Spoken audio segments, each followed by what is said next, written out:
The following is a WRAL HD-TV special presentation.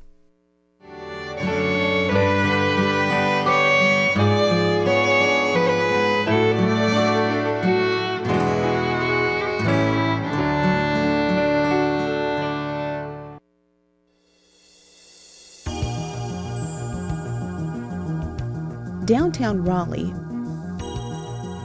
a forest of tall buildings, concrete and steel everywhere you look. But hidden among these imposing skyscrapers is this small brick house on South Wilmington Street. It's not the kind of building you would normally notice. Who would guess that this house would reveal such a fascinating story of an African-American man and the times in which he lived? This is the Pope House, the only historic house museum of an African-American family in the state of North Carolina. The Pope House was built in 1901 by Dr. Manasseh Thomas Pope and his first wife, Lydia Walden Pope, here on South Wilmington Street. It was lived in continuously by the family until the late 1990s. And is now part of the Pope House Museum Foundation, which, as its mission, is attempting to save the house, restore it, open it to the public, and educate the public about this very important period in American history and Southern history. Kenneth Zograi is a historian and executive director of the Pope House Museum Foundation. For the last few years, he has been piecing together the life and times of Dr. M.T. Pope.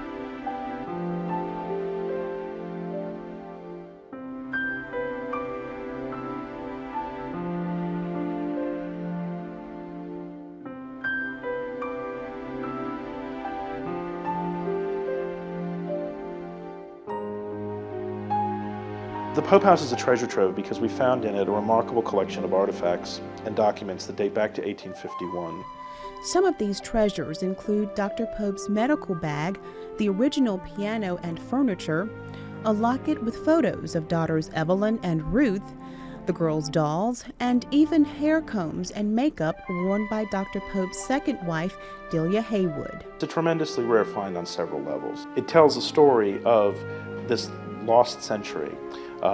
Between the end of the Civil War and the beginning of the Civil Rights Movement. And also, it's a story, again, of positive role models, of African-American family that was well-educated, that was successful in business, that educated their daughters. The women in the family were well-educated as well as the men. But Dr. Pope was also politically active in a period when we've been taught that African-Americans had no political voice. And in fact, this is one of the things that we want people, especially children, to take away from the house, that there were African Americans during the period before the modern civil rights movement who had a great deal of dignity, who were successful, well-educated, and who were trying to bring about change in society that later did occur during the modern civil rights movement.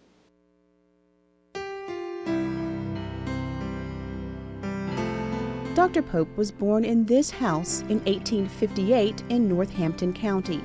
He was born to free parents who were literate and landowners. The oldest document we found in the house were Dr. Pope's father's 1851 Freeman Papers with the state seal of North Carolina, issued in Northampton County. What's particularly poignant about these papers is if you turn them over, you can see where they are creased on the back. Because Dr. Pope's father, even though he was a free man, he was a landowner, he owned quite a substantial home and land in Northampton County, he was literate. If he were caught outside of his home without these papers, he could be, according to the laws of North Carolina during the antebellum era, sold back into slavery. So these papers are in many ways a poignant reminder, even for a free black man, of the horrors, the evils of slavery during the antebellum era. At the age of 16, Dr. Pope attended Shaw University and received his BA degree in 1879. He then entered the first class at the Leonard School of Medicine at Shaw and graduated in 1886. And in 1892, Dr. Pope and his wife moved to Charlotte, and in Charlotte he established his medical practice. He also became a very active businessman. He established something called the Queen City Pharmacy, which was one of the most prosperous black-owned businesses in North Carolina in the 1890s.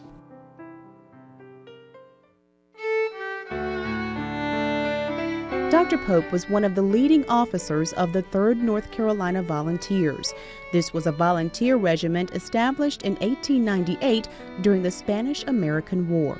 We have what we believe to be the largest collection of artifacts and documents that relate to this all-black regiment known to exist.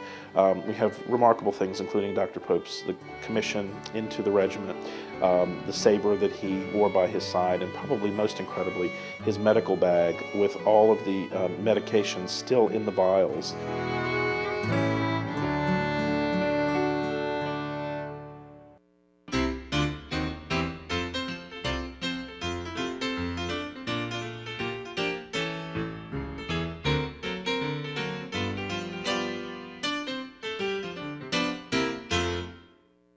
The story of Dr. Pope's run for mayor in 1919 is an amazing story, a unique story as far as we know in the Jim Crow South, and a story that to some extent challenges our understanding of history.